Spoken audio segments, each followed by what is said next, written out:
Hi, everybody. Welcome to the Z Education Podcast, where we talk everything education, innovation, and development. In today's episode, if you are tuning in for the very first time, then you're here for the right purpose. Because today we have an expert who's going to narrow in down when we look or talk about children with disabilities in Zambia. So, ladies and gentlemen, today I am joined by a very powerful woman. And when I say powerful, she's an award winner.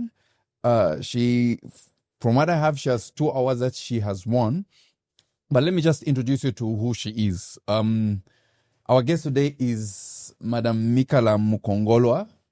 So Mikala Mukongolwa is a Zambian educator and disability rights advocate who runs a home-based education program in Zambia for children with disabilities who cannot attend regular classroom. She has a long-term relationship with the Institute of Community Integration at the University of Minnesota, USA, leveraging her program with Direct Course, an online training program developed by ICI's Research Center on Community Living. This focuses on training local providers, faith-based organizations, families, and individuals with disabilities in Zambia and other countries like Liberia, Namibia, and all the countries that are around Southern Africa. So we don't have drum roll, but I would like to welcome Madam Mikala. Thank you very much for coming to the Education Podcast. You are welcome. Thank you. Yes.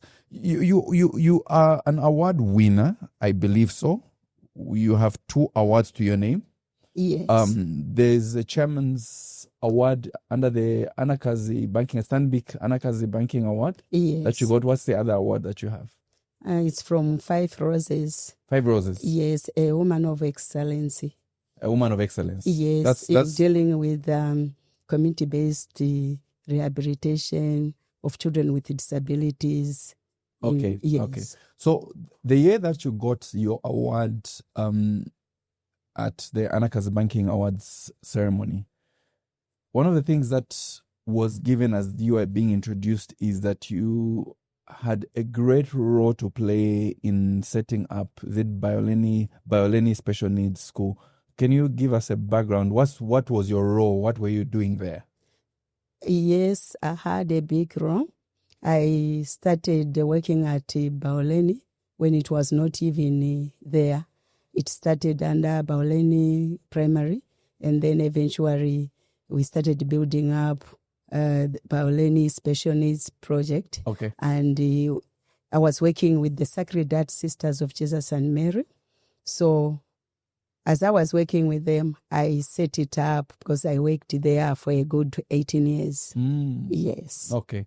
And in the setting up, what gave you the passion to just say, okay, Special Needs Learning Center? What made? Did you have a child who was with any child with disabilities, or you saw something in the community? What led that to happen? Yes, what led me to study special education, it was because of my uncle, the late Lazarus Tembo. Yes, he was the young brother to my dad.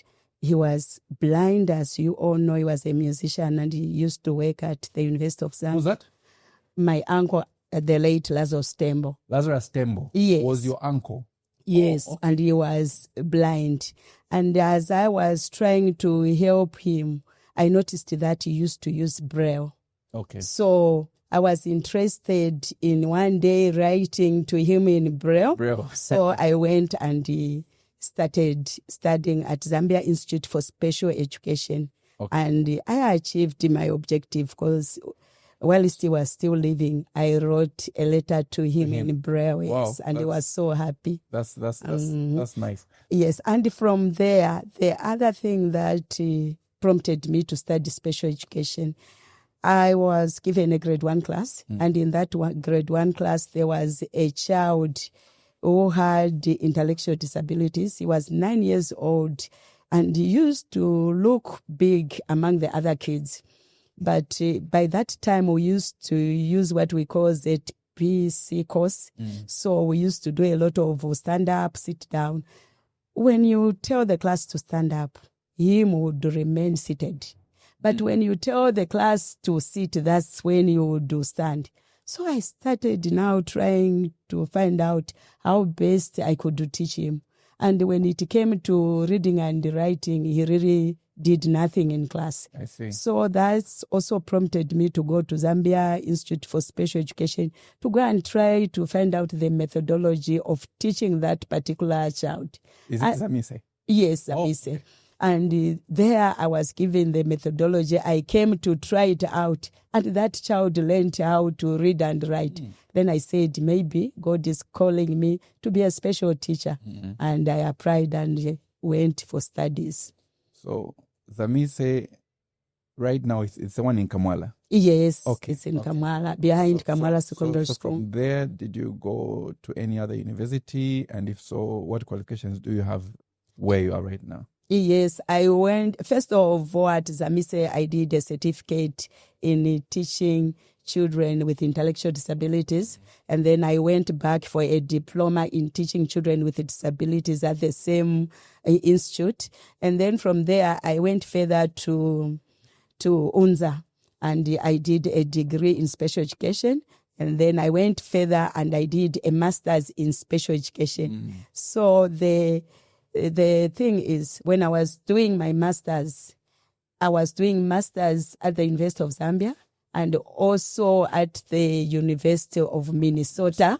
Yes, they were also helping me to do the master's because I selected a topic of which was difficult those years. A lot of people never knew of children with the autism. So I was like one of the people who went to start trying to find out how best we could teach these children whom we used to label to say they were mad. Yes. So I chose that topic in order to understand children with the autism. So I had 2 universities, yes, at the same time, at the University of Minnesota and the University of Zambia. Yes. Brilliant. Now, one of the biggest issues that we have in Zambia, and I'm glad that you're here because you're an expert. You have worked in this space for how many years? In special education for a good 22 years. 22 years. Yes. And I can safely say you have seen it all. Yes. You have seen at least the whole range of the spectrum. Yes, I understand the policies. I understand the services that are being provided in Zambia. Okay. I do understand that. Okay. So when I was checking on you, when I was looking at Teach Zambia and the work that you're doing and the other consultancies that you do in partnership with the University of Minnesota, I noticed that you are among the people that started the home-based program. Is that what it's called? Yes, it's known as the Zambia Home-Based Education Program. So Zambia Home-Based, you're one of the people that created that. Can you just speak, what is that Zambia Home-Based and how do you implement it? Zambia Home-Based Education Program, it's a program that started because of gaps in service provision. Okay. We looked at our policies in education in Zambia regarding children with disabilities. And then after analyzing the policies, we looked at what the services that were on the ground. And we discovered that there were a lot of gaps. Like children with really severe needs, they were not in our schools. Okay. There was no parental support services for these parents who had those severely disabled children. And again, there were no sibling support services. Yes. And because of these gaps in service provision, we started the program in order to provide interventions to children with disabilities. And how we conduct the home-based education program. When we identify a child, we do what we call teacher-based assessment to find the baseline of the child. Okay. When we do that... Starting with a profile, you are profiling the child? Yes. And to know where they are at? Yes. Okay. Yes. because there is no person who does not know anything. Even a severely disabled child they know something. Okay. Yes. So we find the baseline of where the child is. When we find the baseline, we then come up with an intervention program. And the intervention program is carried out by the parents, because parents become key teachers to their own child. And why it is like that is the home-based education program uses what is in the immediate environment of the child to teach skills. Okay. That's why we don't take the child out of their house to go and teach elsewhere. We do the teaching inside that house using the immediate environment. And why we do that, I'll give you an example.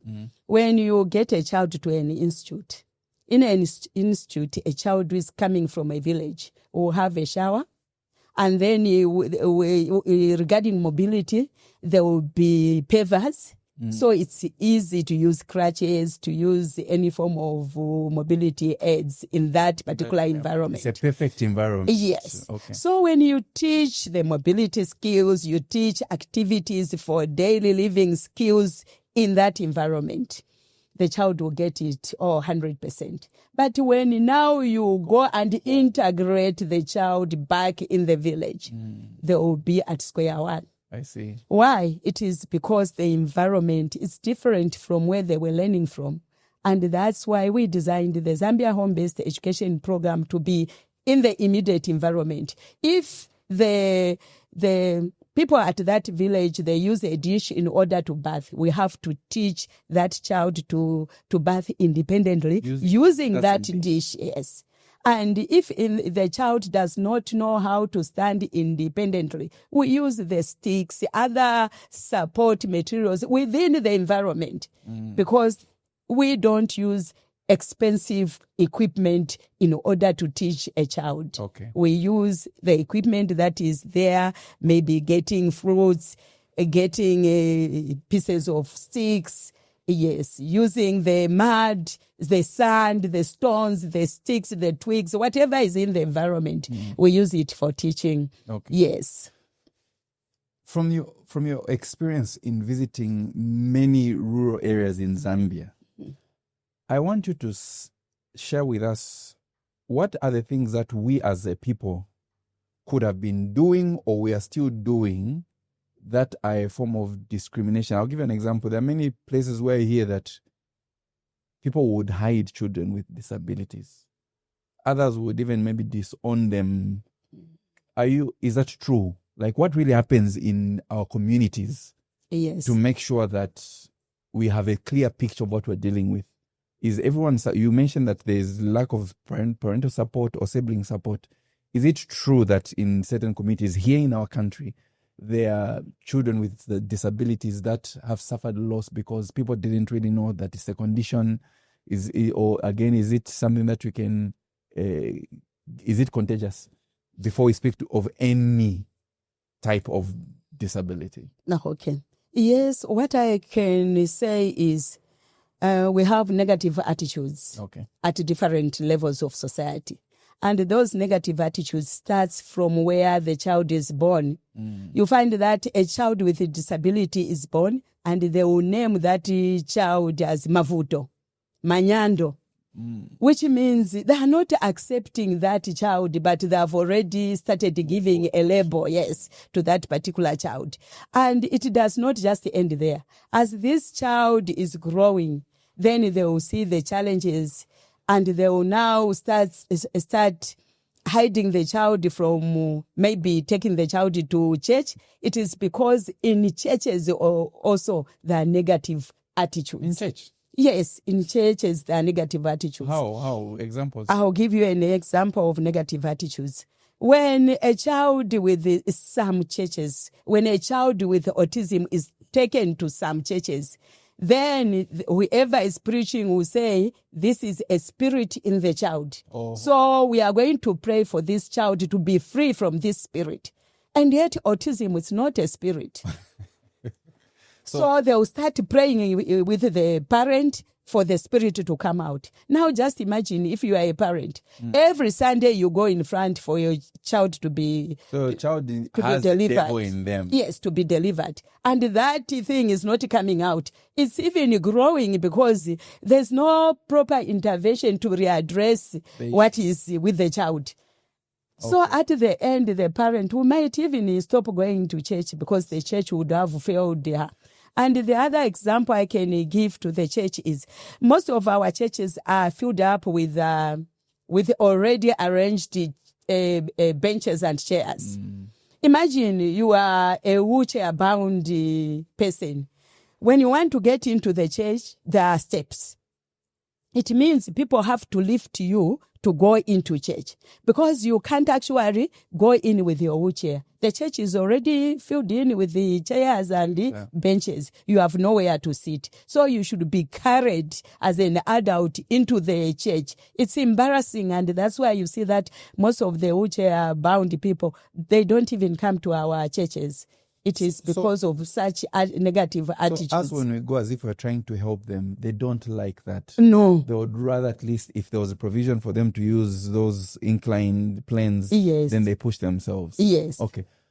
So yeah. So those are negative attitude found in the churches. And you find that these scriptures where Jesus was healing, people will say they can heal any disability.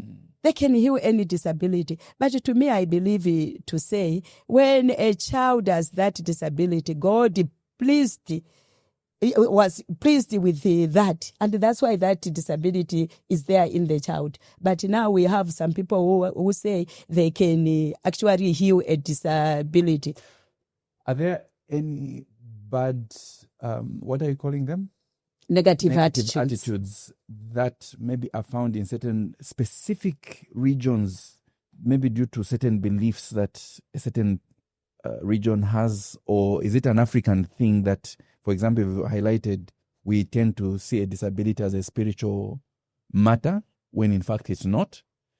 So are there certain things that we embrace as Africans, that maybe myths that we have away from church but just as a people?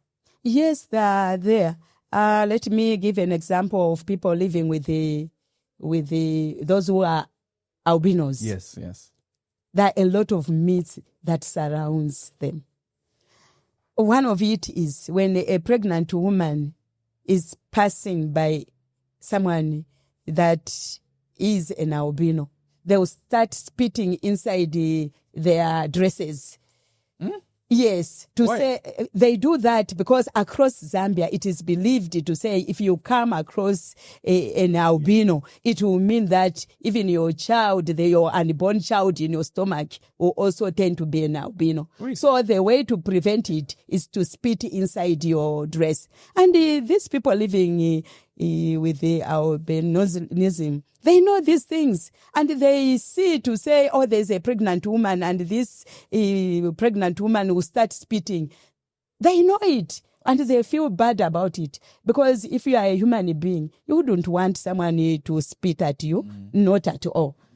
Yes, and the other myths that surrounds also our friends that live with yes, it's that.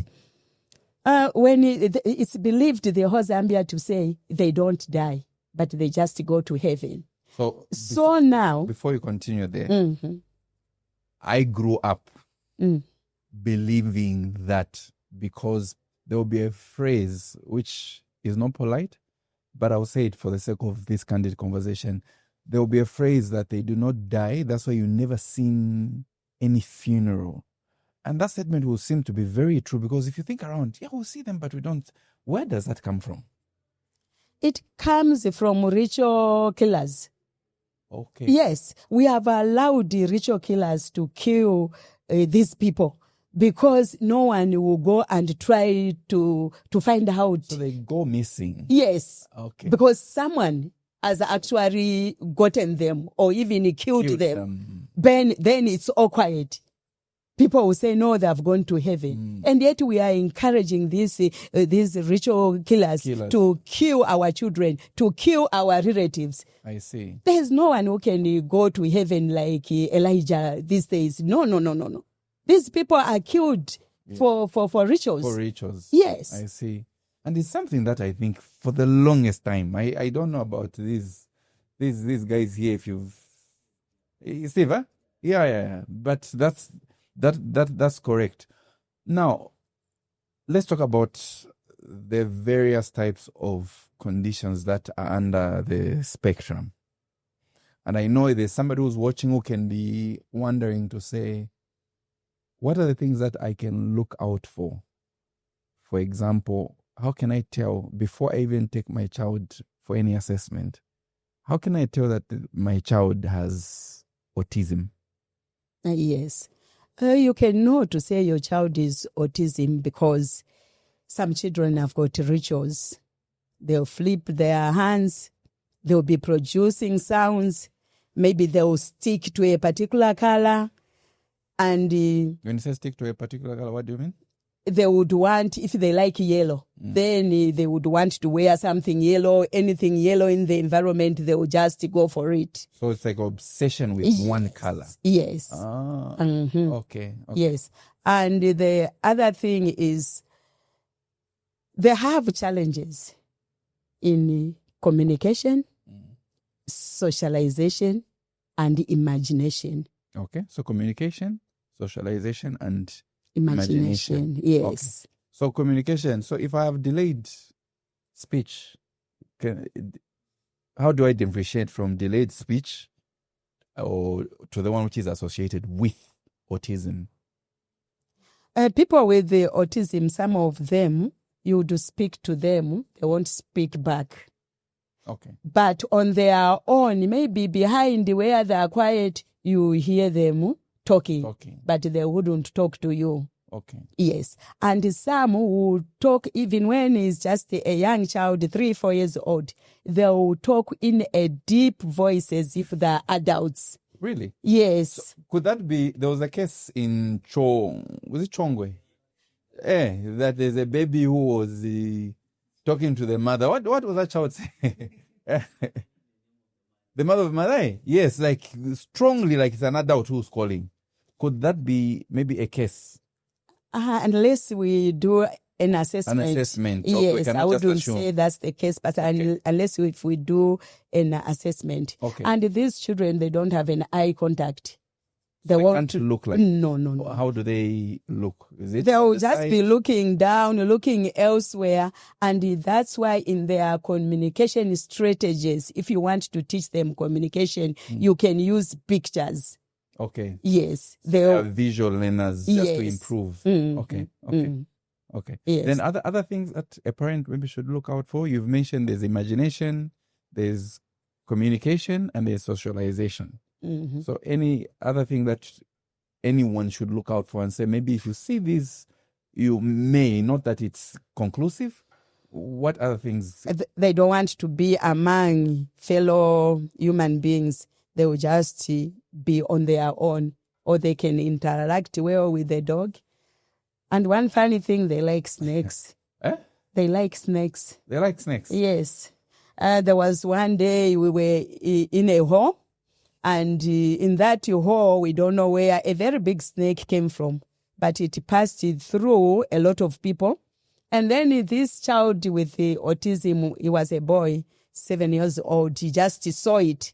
Because since they use visual most of the time, they are well able to look at an environment and get a lot of what is happening within few seconds in that environment. Okay. So he saw the snake and he went for it, picked it up by its head, and this snake was trying to come out of their hands, then it would drop.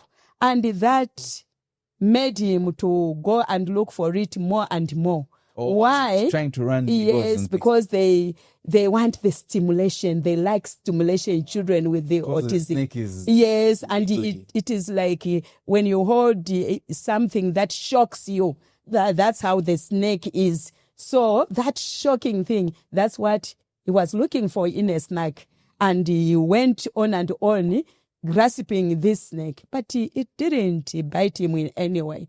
All of us, we ran away and left him in the big hole with this snake. It was only the brother who took up courage and went inside and killed the snake. I see. Yes. So, with the condition of autism, what are the? I know they're different. Like there's mild, there's severe. How do you? Can you give me a picture of how you test these children? Just like an overview. How do you test that? If a child is brought to say, "Oh, there's this child, and we suspect we've noticed this and this," what tools do you use to? Like, what do you do? Yes, some children with the autism, they're particular in what they do. Those with mild, very mild autism. I'll give you an example. If you give 100 kwacha note to a child and it's folded in the edges, this child will start putting the edges right. And that's when he or she will fold it nicely into the pocket. They are so particular with what they do, yes. Okay. So you then try to suspect it, say maybe there's something wrong, and try to look at other activities that you can see that will enable you say the child has autism. But the way we intervene children with the autism, there should be a daily routine from waking up to the time they sleep. So in a home environment, there should be a pictorial timetable. Why pictorial timetable? Because they interpret pictures very well. So you start from the time they wake up, you draw someone waking up. The second thing is maybe going to the toilet. You demonstrate when you wake up, this picture is you going to the toilet. And then from going to the toilet, you come and wash your face. And when you wash your face, maybe it's time for you to have breakfast. If the child is is a youth, you can then also tell them you go and make your bed. Yes. So it should be a routine. When you break that routine, then they are confused for the whole day. Do you have to do that routine all their lives, or it's just during the early stages of their years when they are growing? What I've noticed with the routines, the early days, it helps them to master the daily routines within a home, within a school environment, within a church, and elsewhere. But since they master these routines, then eventually you phase them out. Okay. Yes. Okay. And on the interventions, you've spoken to daily routine? Yes, the daily routines. And when it's communication, my research was on the use of picture exchange methodology to enable a child to talk. Okay. So the way you do it, you draw a picture, and mostly if you want a child to learn a language. Can we draw something? Where's our board? When you want a child to learn language, you have to use things that they do every day. So want to make it as practical as possible. Yes. Yes. Are you able to draw something? Because I'm sure you do this when you're training parents or caregivers in these communities. So could we draw something that we can show with the camera? Then we can run it through. Yes. This is a picture can show it to porridge. the camera? Yes. So you explain. It's a plate. It will be on me. Yes. Yes, it's a plate, and the plate has porridge. Yes, if you can write for me porridge down, just down there. Spelling for porridge now, giving me tough. Porridge. Yes. I've been to school. So that's porridge. So you write this you draw this picture and you write down porridge. Yes. So we're speaking in English. Can we try and there's somebody who's in Katete. So let's take it that the people watching are from Katete or any other language, because I know you can speak Shona. Can you try and use vernacular just to explain, if you're explaining to people that are in the community? I'm sure Gob will run, the team will run some subtitles. Yes. So, So you can mix. You can, so our viewers here, one of them can be a mother whom I'm explaining to. yes. One of you can be Okay. So just continue. They don't have dad. they're not coming in in the set. So I will say, Dad, Yeah. this is porridge, and this is the word porridge. So when I prepare porridge, may I have this? Oh, yes. There's no plate here. Do you have a plate that we can use? Okay, let's take it. We're going to use this as a This is plate. a plate. This Yes. is Okay. This is my plate, and inside this plate there's porridge.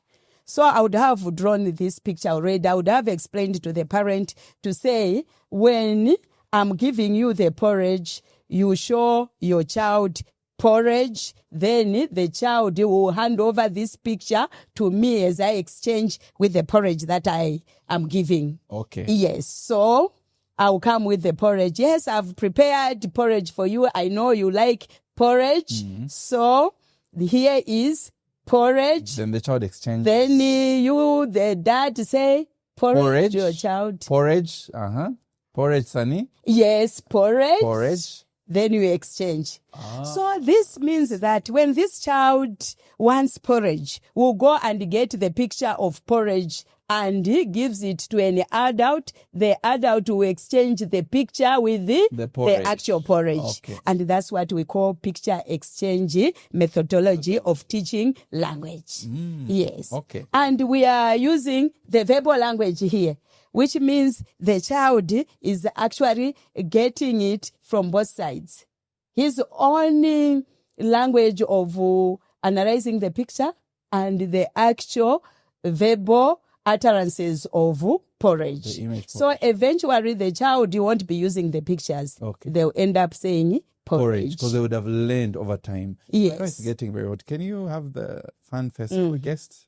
So that is this is very, very, very good. Any other methodology you'd like to before I ask the next question?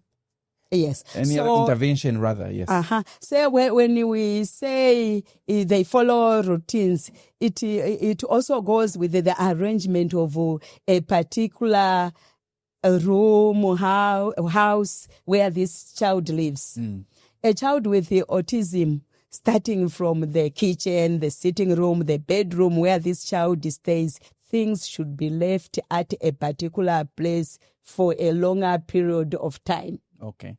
Because even when it's the same room, but if the furniture is moved around, this child won't realize to say it's the same room. Then they will now go into rituals, emotions, demonstrating to say, this is not the usual room I come to, something is wrong. Yes. Okay. I'll give an actual story that happened. There was this, when I was going through homes in the Lilai area, a certain lady approached us. We have heard to say you deal with the children that have got problems, challenges. I have a child, but the child does not have a disability, but the child has a challenge. Then we said, okay, since we are already in this community, let's walk over and see this child. We went to that house. There was a grandma who explained to say he was living with a 5-year-old boy and the mother had passed on. But this 5-year-old boy had a brown blanket, and that brown blanket, by that time it was in tatters. But the child still wanted that brownie blanket to be put on top of his bed. So the child was taken to African doctors who said, no, it's the spirit of the mother. They were taken to a prophet. The prophet said, no, it's a demon that is dwelling in the child. Whilst this child had autism and wanted that brownness. So when I looked at him, I did my initial assessment. I did find out to say it was autism, not all these other things that other people had come up with. So I told the grandmother to say, no, go in town, buy a brown blanket, put it on top, and let the child go to sleep. and find out if the child won't sleep. Because actually the child was not sleeping the whole night, crying, running around, making noise. But that particular day when they changed the blanket and they put a new brown blanket on it, the child slept. So it was not the blanket, but the brown thing that he was used to. Yes, in that bedroom, and it was supposed to be on top of the bed, not even inside. I see why they say knowledge is power. Yes. Because without knowing, you now start thinking it's a spiritual issue. This child, maybe it's a spirit of the mother. Okay. There's a child that you and I worked on together. I don't remember. So this child first. So me, I do consultancy and tuition services and all that. So that child, the history is he had attempted grade 9 twice. Yes. And failed. And the school told the mothers, I think you're just wasting your money. Yes, your child is not educable. Your child is untrainable. That's what they said. And I remember, because for me that was very strange. But when I asked some questions, that was an unfamiliar territory. So I remember we go together, we sat in there. You did much of the talking and asking the questions. Yes. One thing that I noticed is whenever we would ask, or whenever you would ask that child of interest, the brother would be the one that would answer for him. Yes. Why was that? Why was the brother quick to answer? What did you see in that situation? It was because the brother knew to say. The elder brother didn't have eye contact, and the elder brother could not speak with any other people that he was not familiar with. And the third thing, we saw that the only person the elder brother would talk to and interact to socialize with was the young brother who understood him better. So that's when we changed our strategy. We said, no, you as the young brother, we appreciate you, but then go to the other rooms and leave us alone so that we interact with your elder brother. But him was not happy with that because he said he won't say anything without me, but we insisted. But since I'm specialized in that field, we managed to talk to him. And the most amazing thing is this. That child went on to do year 8, year 9, grade 9. He wrote and he passed. And so the mother, the results are out. She was very scared because she didn't want to hear bad news. Whilst everyone is celebrating their children's passing, she didn't want, because she just thought the school said he's untrainable. So I realized this woman hasn't called. So we retrieved the results and I went to her home. And when I arrived, I could see the tension in her, the fear. Yes. And when I told her, say, do you know that the results are out? And we sent you details. Have you checked? No, she said, I have not checked. When I told her, the results, when I told her, say, this is what he got, and your son has passed, she almost worshipped me, like she fell on her knees and she was crying. The most amazing thing for me, I think one of the most beautiful things I've seen is when I'm a visitor and this woman is crying. Then she just says, forgive me, and runs out of the car and says, I'm going to tell my relatives. Runs out of the house, gets in the car and drives off. And I remained on the dining table, seated. It's a joy to see how interventions help children, which brings me to the next question. What condition is it when you see a child who is 10 years old and he's not playing with his peers who are around that age? He's playing maybe with a 2-year-old. He finds himself, what is that? What condition is that? To me, it's intellectual disabilities. And the child is clearly showing you to say, he or she is, the mental age is at that maybe 3-year-old, even when actually he's 12, 15 years old. That's intellectual disabilities. So there's a gap between mental age and, is it physical? And the actual age. Oh, Mm-hmm. I see. Mm-hmm. So does it help them when we chase them to say, "Iwo mukuru, we can't be playing with babies, go and play with your friends"? Is that way of helping them? How do we help those? No, it does not help them, because I'm sure they would have tried to play around with their age mates. Mm-hmm. But what they do is more advanced. So they tend not to be participating. And that's why they go down to the age where they fit in properly. Okay. Yes. So how do we help those? Yes, we try to improve their cognitive abilities. Okay. Yes, we have activities that we do with them to improve the cognitive activities. When we know to say that 3, we start teaching them from 3, while at least we are quickly bringing them to their actual age. The actual age. Yes. Okay. And those that have, there's that condition, I don't know it, but I'll describe it. Children who are born with an enlarged maybe head and maybe with an opening on the back. What condition is that? That's hydrocephalus. Yes. That's hydrocephalus. What causes that, and is there hope for those? Yes, there is. It's just the accumulation of the cerebral fluid in the head. We all have that fluid, but there's a normal way it just goes. Yes, but with those that have hydrocephalus, some of them, they've got what we call spina bifida. There's a blockage of the spine at their back, and that fluid does not drain properly and it accumulates in their head. When taken to hospitals, they are given a shunt inside, it's inserted inside, and yes, it takes out the excess fluid. Then they live a normal life. So I will tell you something concerning spina bifida. Mm-hmm. Spina bifida is a condition whereby from the wrist down, where it is going downwards, you don't have feelings.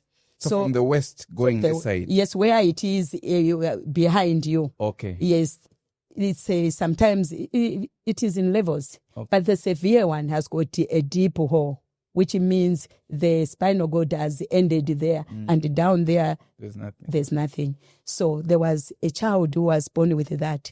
And because with my education, I was told to say, when there's that big hole and they go to suture it, then from where the hole is down, the child cannot have any feelings. So with my Christianity background, my daughter had a friend. This friend had this child with a spina bifida. So I was invited to go and give hope to this young parent with the child. Well, at least in my head, I knew very well to say this child won't have feelings from where the problem is going down. But I went there with my daughter. We saw the child. It was the 3rd day of this child. And the back was not sutured because I hear the doctor said, this child, the problem is severe, so it will die anytime. So there is no need to suture it. So just take your child home. That child stayed like that for a good 2 weeks. And when the child was taken back, the doctor said, oh no, this child is still alive. Then let us suture the child and see what happens. So they did that. When they did that, the first thing I told the mother was, you are the key teacher to this child. So I started showing her how to stimulate the legs. Okay. And talking to the child, these are your legs. We must does the stimulation. Taking to the child. Yes, these are your legs. Yes, I got, a maize cob without the seeds. That is a very good thing to stimulate someone. How do you do it? On the feet or below? Down the feet. Yes. She used to rub that maize cob. So you're just rubbing like rubbing, so that the head would register to say the legs were part of the whole body of the child. Amazing enough, that child, one day, when the mother started doing that, started moving the legs, showing to say there was feelings. Feelings, yes. But she continued going to hospital for the reviews. And the doctors were actually surprised why that child had those feelings. Up to now, as I'm speaking, the child with severe spina bifida can walk. And the child has feelings. Yes, the child has feelings. That's brilliant. Yes. I know this issue of disabilities is a wide topic. Yes. Before we have any questions, is there anything that you feel is very important that people who are watching this platform, especially with the inclination that we have towards education, that you would like to send out? What message are you, as an expert with over 20 years experience in special education, what message are you going to send out? Would you like to send out from your standpoint? Then after that, you can also share your number, because people would want to contact you and Teach Zambia itself. So what message would you like to send so that people, if there's a parent who is worried about their child, up to you, what message can you send to those people? ZedEdu talk of inclusive education. In the Ministry of Education, we also talk of inclusive education. Inclusive education, it doesn't mean taking a child to school to be just among other children. Because that type of education, the child can get it from the home. We call it just socialization. A child can go and socialize from a home, not from a school environment. Okay. A child is taken to school to go and learn skills that will help with the independent living. So when a child goes in school, cannot write, cannot read, cannot even do activities for daily living, going to toilet independently, dressing up, feeding himself or herself, then that is not inclusiveness. So to me, inclusive education starts from a home. A home should have activities that include that child to be like any other children within that home. And that's where home-based education comes in. We teach the parents, the other siblings to be the key teachers to the child with a disability. And where we are operating from now, we don't have very severe children that have moved to somewhere. And those children who are out, they are now fully integrated in other classes.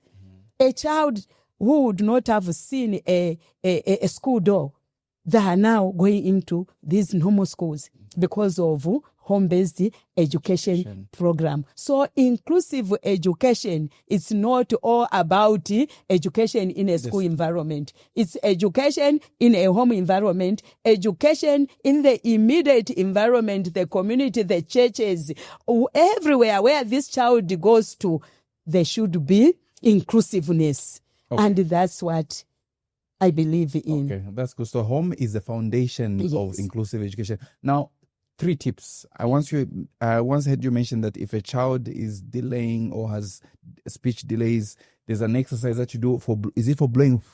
Yes. Yeah. So I'll mention. You give a tip. Oh, okay. So can you give the first tip? The one for blowing. Who is that exercise intended for? For communication, those with the delayed language. Okay. Yes. So what's the tip? Okay, since we're saying home, someone right now is watching from home. Mm-hmm. So what are they blowing? Is it a balloon? What are they blowing? In a village setup, what we do is we get dry leaves. Okay. Yes, that's what the parents will put on their palms, and they'll ask the child to blow, because that is what is in that environment.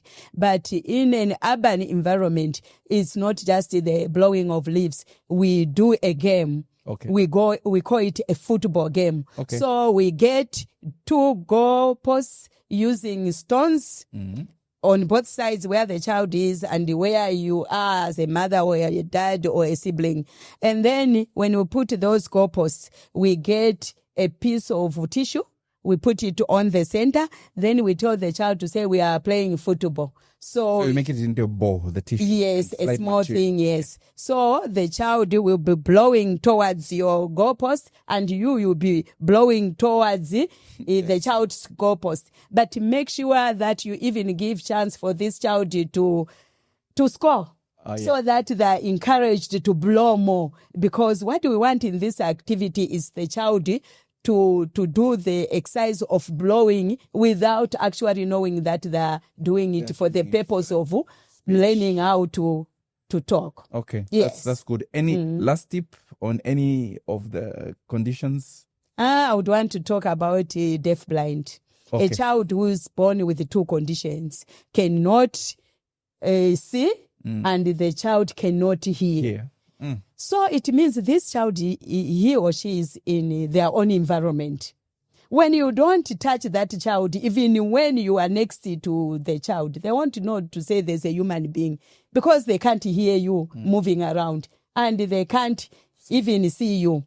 So those children, there is a program for them.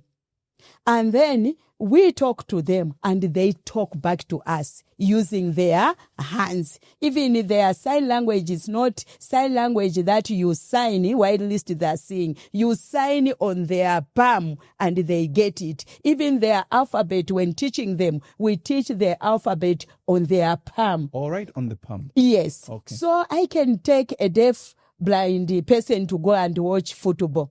I can sit behind this deaf-blind person. Then I will draw the football ground on their back. And if they are for a particular team, I'll even point to say here at this goalpost on the right, yes, that's our team. Yes. So as they are playing the ball, I will be moving around. Where so they're able to feel that the boy is going towards this side. Yes, okay. And it's opposite their team. Their team, yes.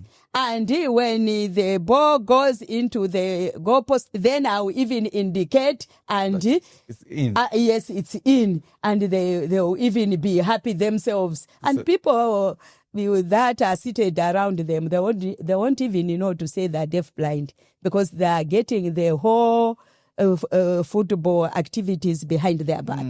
That's amazing. Yes, that's a disability that is new in Zambia and that we should work on. We used to work on autism. Now I've seen a lot of people coming in autism this, autism that. At least there's a lot of sensitization programs on autism. Now we shall go to deaf-blind and we should make the whole Zambia know about deaf-blind children, that they can gain skills, they can live an independent life, they can cook, they can do all activities on their own. And once we do that, we shall go to the fetal alcohol syndrome. That's the list that I have. We should work on fetal alcohol syndrome because fetal alcohol syndrome, there are people who are persuaded to do anything, even when it's bad, they don't question you. And that's when you hear a big person to say, I was asked to go and steal. And they went to steal and they were caught.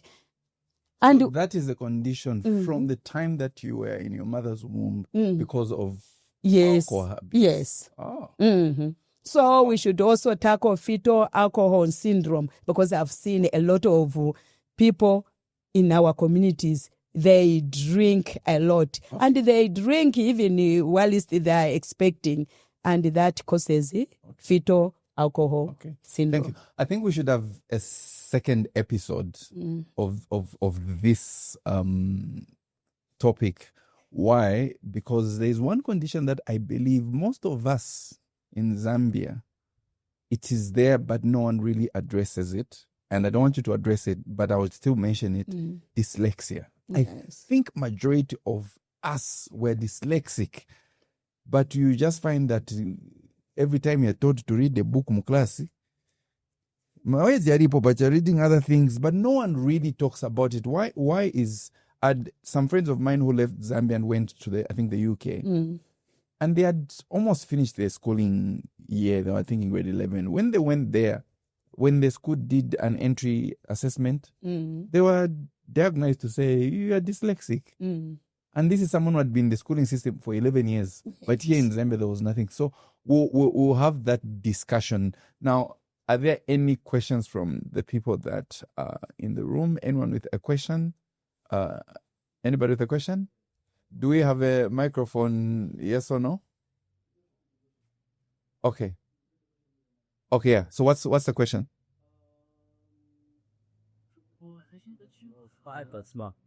If something that I've realized, the home setup in the Zambian environment, we wait for the disaster to happen. And back then in school, we would say prevention is better than cure. When women are being taught, I'm interested in the marriage setup. There's that period when you get a woman and then you're teaching them and everything. Is there at the point where an afimbusa who told that in the case you have a child or something, there's a possibility that your child may be differently able, and prepare them psychologically to say, if this happens, then this is what you're supposed to. This is how you're supposed to react. That's a good question. So from what I'm getting is, in our Zambian context, is there a way that women, before they get married, in their premarital counseling in the traditional sense, do they receive any form of knowledge or information to say, in the event that when you have children and you see this and certain things, this is what that's what you're asking, huh? Yes. Is there anything like that in our country? No. Or it's something that we need to have in a way, like a premarital special needs education course? No, there's nothing like that. And that's when you discover that a lot of families that have got these children with a disability, they lack acceptance. They lack acceptance for them to really understand and get in terms with a disability that the child has. It takes a long, long, long time. And by then, the child would have grown. And missed a lot of milestones. Developmental milestones, yes. And that's why we always, when I'm running a training program, I always start with the common causes of disabilities in Zambia. Because if we address that, you would know. Now you're tempting me to ask, what are the 3 common causes of disabilities in Zambia? Common causes of disabilities. You know, there are known causes and non-causes. Mm-hmm. Yes, they happen in 3 stages. Whilst the child is still in the womb, mm-hmm. a disability can happen. We are talking of fetal alcohol syndrome, mm-hmm. drinking and severe smoking can cause a disability whilst a child is still in the womb. And sometimes fights. People do fight whilst they are pregnant. Mm. Yes, and when a person whom they are fighting with hits where the child's head is, then the child can also get a disability from there. And then... Does that contribute? Yes, it does. Yes, it does. So I'm just giving you 1 or 2 examples under each stage because there are a lot. It's the whole workshop. Okay. But when the child is now being born during birth, yes, there are common causes of disabilities. And the most common one is, like me, when I was giving birth, my grandmother came and gave me some medication and just said, when you hear labor starts, just get a cup of water, put this in, then within a few minutes you are done. Mm.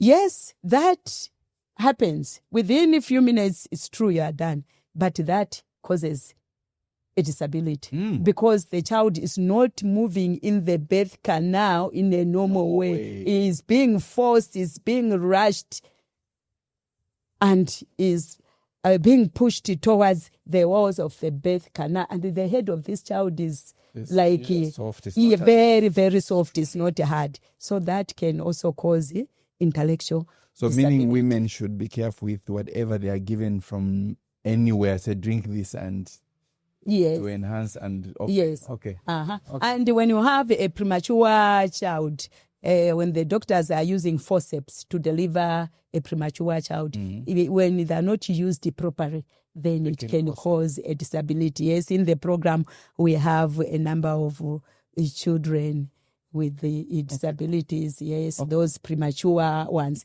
And then when the child is already born, we have, when a child is already born and will now turn yellow, or have jaundice. And we hear to say, no, get munkoyo, give munkoyo to a child, then the child will be fine. Is that true? I don't know how true it is, but I've seen children who have been given munkoyo, but the jaundice was there and it ended up damaging part of the brain. And those children now have got cerebral palsy. Yes. Mm-hmm. And the coordination is lost. Yes. Okay. This has been very interesting. Is there any other question? Mr. Joby, any question? Okay, we don't have. What I'm getting here is, thank you very much. I think for any church leader who's listening, I think one of the best ways is to disseminate this information in certain groupings, because the church you mentioned is a place where we can dispel certain attitudes and myths.